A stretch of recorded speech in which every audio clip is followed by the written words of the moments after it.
আপা অনেক কষ্ট খুঁজে বের করছে আদনান ভাইরে। আপনার একটু ওইদিকে যান, আমি তোর সাথে কথা বলার চেষ্টা করি। কি হয়েছে তোমার? হ্যাঁ, হঠাৎ করে কেন এমন করতেছো? ও কেন খালি কষ্ট দাও? তুমি জানো আমি তোমাকে কত ভালোবাসি, কত স্মৃতি আমাদের, মনে আছে তোমার?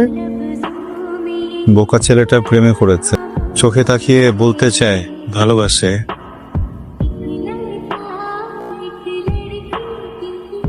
সালাম করো বাংলা নবাবকে উঠে। কিরে মির্জাফর, দেখো কেমন করতেছো, ঠিক হবে না বাবা। আমি তো চেষ্টা করছি মা, তোর সুখের জন্য আমি সব করতে পারি, তবে ভেঙে পড়িস না। আমরা আগে কত ঘুরে বেড়াতাম, মনে আছে তোমার? ঝগড়া করতাম, কেন এমন করতেছো?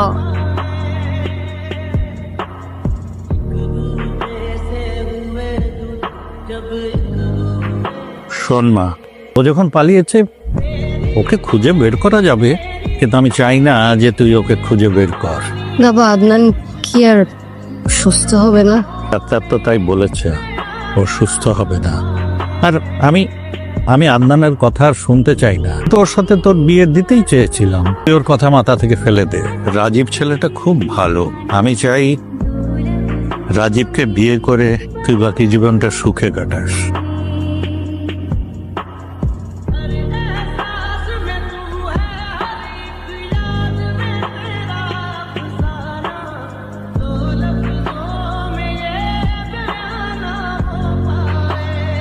একটা আদরকে একটা আমার আসলে দুটো মা, মায়ের চিকিৎসার কাছে হার মেনে গেল একটা সময়। এই 50 লক্ষ টাকা না হলে হয়তো আমি আমার মাকে বাঁচাতে পারতাম না। আপনি আমাকে কন্ট্রাক্ট দিয়েছিলেন, আমি যদি তোমাকে এমন ভাবে কষ্ট দিতে পারি, এমন ভাবে তোমার জীবন থেকে চলে যাই যার কারণে তুমি বিয়ে করবে।